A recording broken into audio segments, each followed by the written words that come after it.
کہ بیوی پر گھر کے خرچ کا بوجھ ڈالنا کیسا ہے؟ شریعت میں عورت پر معاش کا بوجھ نہیں ڈالا گیا، یہ اسلام کی خوبی ہے۔ کسی اور مذہب میں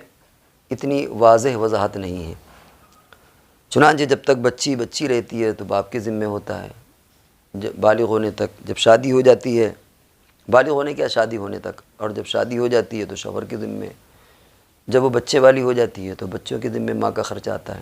اور اگر کوئی نہ ہو تو بھائیوں کے ذمے، چچا کے ذمے، محرم، اور اس طرح کسی نہ کسی کے ذمے گھر میں اس کا خرچ ہوتا ہے۔ خاندان میں کسی نہ کسی پر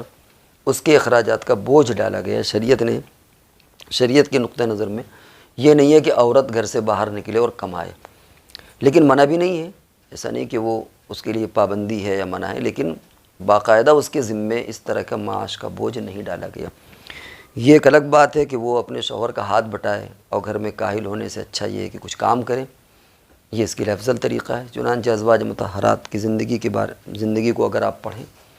تو وہ امہات المومنین بھی گھروں میں کوئی نہ کوئی کام کیا کرتی تھیں، کوئی عطر بناتا تھا، کوئی اور کام کرتا تھا،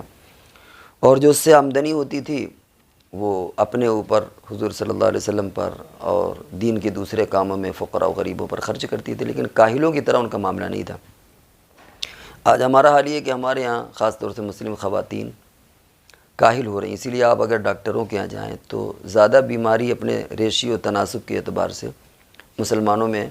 خاص طور سے عورتوں میں ہوتی ہے، چاہے وہ ڈپریشن کے مریض ہوں اور چاہے وہ پیٹ کے مریض ہوں۔ آپ کہیں پر بھی چلے جائیں ڈاکٹروں کے ہاں تو کچھ تو آپ کو نقاب میں نظر آ جائیں گی، اور بہت سی ایسی ہوں گی جو نقاب نہیں پہنتی، لیکن آپ ہماری بات کو صحیح پائیں گی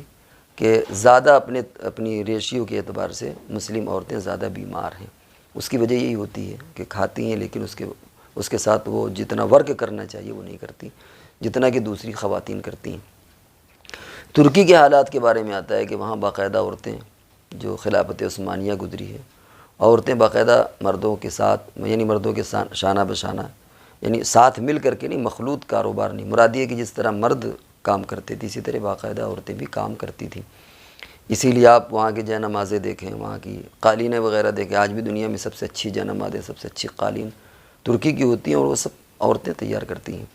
تو یعنی ایک معیار بھی بلند ہوتا ہے۔ تو خلاصہ یہ کہ شریعت نے عورت پر معاش کا بوجھ تو نہیں رکھا، لیکن اپنے گھر کے اسٹیٹس کو بلند کرنے کے لیے، معیار کو بلند کرنے کے لیے شوہر کا ہاتھ بٹانا یہ اچھی چیز ہے، اس کی حوصلہ افزائی کی جانا چاہیے۔